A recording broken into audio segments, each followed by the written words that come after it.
जिंदगी आसान नहीं होता। संघर्ष के बिना कोई महान नहीं होता। जब तक ना पड़े हथौड़े की चोट, पत्थर भी भगवान नहीं होता। जी हां दोस्तों, जिंदगी में बहुत संघर्ष है। दोस्तों, जितने भी महान लोग आपको दिखते हैं ना, उनके पीछे बहुत संघर्ष होता है, बहुत। मैं आज अमिताभ बच्चन के कुछ संघर्ष के बारे में बात करूंगा।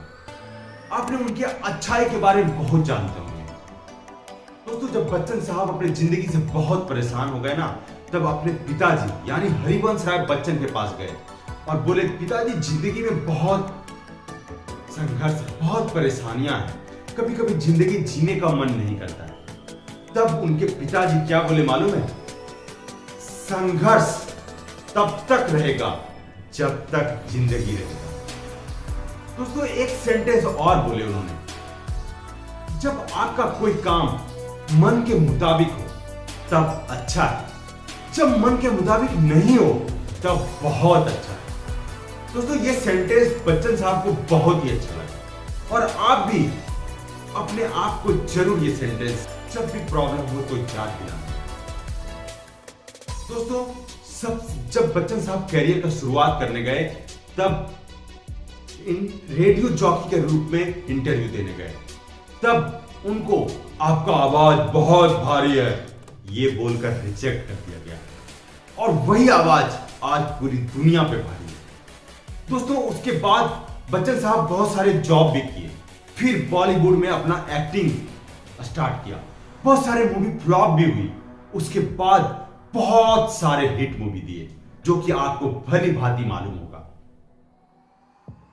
दोस्तों, उसके बाद उनके जिंदगी में सबसे बड़ी कष्ट तब हुई जब 1982 में कूली मूवी शूटिंग करने के दौरान उनको इंटेस्टाइन में जबरदस्त चोट आई और बहुत सारे ब्लड फ्लो हुआ और उनको इमीडिएटली फ्लाइट से मुंबई भेजा गया और हॉस्पिटलाइज किया गया। दोस्तों, उस समय हिंदुस्तान के सभी लोगों ने परेशान हो गया, बहुत पूजा पाठ करने लगे, बहुत दुआएं देने लगे और बहुत महीनों मेहनत के बाद, महीनों हॉस्पिटल में एडमिट रहने के बाद वो दुआएं काम आई और बच्चन साहब ठीक हो पाए। उसके बाद बच्चन साहब को बॉलीवुड में जाने की हिम्मत नहीं हो पाई, फिर पॉलिटिक्स में आ गए और पॉलिटिक्स में लगभग 3 साल उन्होंने काम किया और फिर वापस बॉलीवुड में चले गए। फिर उन्होंने बहुत सारे हिट मूवी दिया। उसके बाद उन्होंने कुछ अलग करने की कोशिश किया। 1995 में उन्होंने एक कंपनी एबीसी लिमिटेड यानी अमिताभ बच्चन कॉर्पोरेशन लिमिटेड बनाया।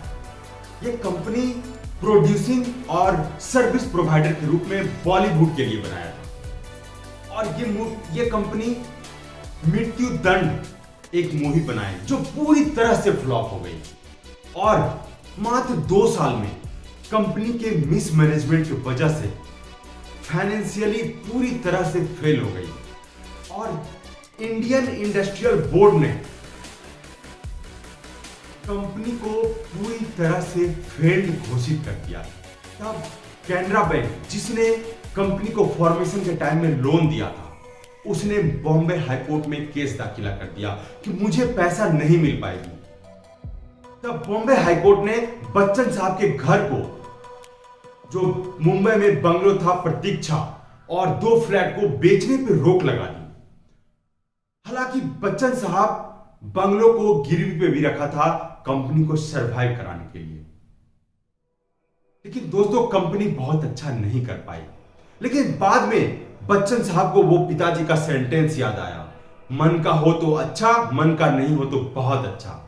और फिर बच्चन साहब बड़े स्क्रीन से छोटे स्क्रीन की तरफ मूव किए, टीवी स्क्रीन की तरफ। तब उनकी मिसेज जया बच्चन बोली कि आप क्या कर रहे हो, ऐसा क्यों कर रहे हो, लोग क्या बोलेंगे।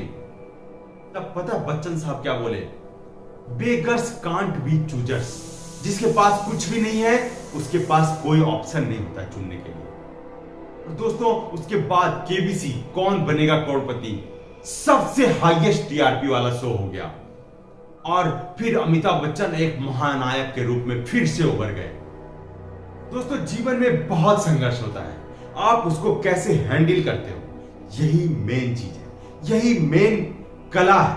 और वो कला धीरे धीरे आती है। आप अपनी जिंदगी को बेहतर करने में जुट जाओ, आप जरूर अच्छा कर पाओगे दोस्तों। इसके साथ मैं वीडियो समाप्त करता हूं। Take care, bye bye.